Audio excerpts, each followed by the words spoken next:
আমার মা বোনেরা, আপনারা উপস্থিত রয়েছেন। দীর্ঘ 15 বছর কিন্তু আমরা নির্যাতনের শিকার হয়েছিলাম। আমরা কোনো ভোট দিতে পারি নাই। আজকে আপনাদের মূল্যবান ভোটে আমরা ধানের শীষকে বিজয় করতে চাই ইনশাল্লাহ।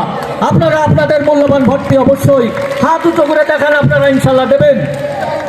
আমি এখানে যিনি প্রার্থী আছে তার কাছে সবিনয় অনুরোধ রাখবো, আপনি জানেন আমাদের এই এলাকা খুব গরিব এলাকা। এখানে অধিকাংশ মানুষ ভাসমান মানুষ, তাদের মাথা গোঁজার ঠাঁই নেই। আপনি যদি নির্বাচিত হতে পারেন, অবশ্যই ইনশাল্লাহ হতে পারবেন। তো আমি আপনার কাছে বিনয়ের সাথে অনুরোধ করি, এই ভাসমান যারা আছে তাদেরকে মাথা গোঁজার একটু ঠাঁই দেবেন। সাথে সাথে দীর্ঘ 15টি বছর যেহেতু আমাদের চেয়ারম্যান বিএনপির চেয়ারম্যান ছিল, এলাকায় কিন্তু কোনো উন্নয়নের ছোঁয়া লাগেনি। তারপরেও যেটুকুনি যা পারেছে সেটুকুনি করেছে। আমাদের এখানে গুরুত্বপূর্ণ কিছু রাস্তাঘাট আছে, সেই রাস্তাঘাটের প্রতি আপনার দৃষ্টি আকর্ষণ করতে হবে। সাথে সাথে আমি প্রস্তাব রাখছি আপনার কাছে, এখানে একটি গোরস্থান মানে কবরস্থান আমাদের এই ফুলতলা ইউনিয়নে নাই।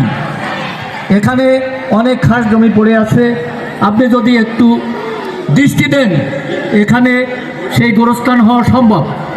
আমাদের চেয়ারম্যান সাহেব আছেন, আপনি চেয়ারম্যানের সঙ্গে আলোচনা করে অতি সত্বর যদি এর একটা ভিড় করেন, আমরা উপকৃত হব, এলাকার মানুষ উপকৃত হবে।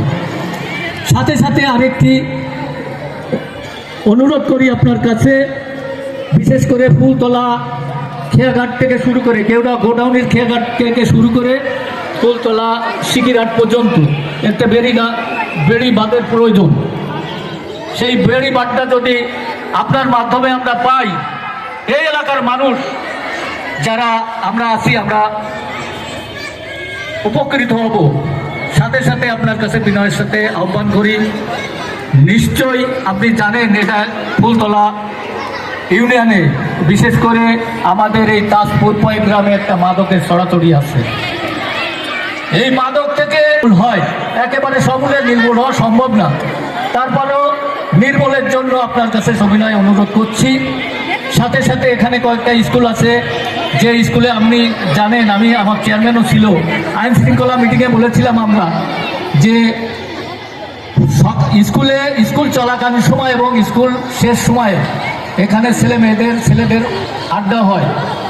এই আড্ডা যাতে না হয় আপনি প্রশাসনকে এই কথাটা জানাবেন।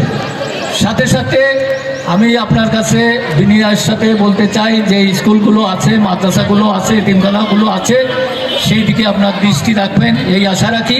17 তারিখে আমরা বিজয়ের মালা পরবো ইনশাল্লাহ। আপনি দোয়া রাখেন, ইনশাল্লাহ আমরা বিজয়ের মালা পরবো। আপনি নিশ্চয়ই এলাকার খুলনা 5 আসনের আপনি এমপি হবেন, এই আশা রাখি। আল্লাহর কাছে দোয়া করি আপনি আমাদের বিজয় যেন নিশ্চিত হয়, এই আশা রাখি।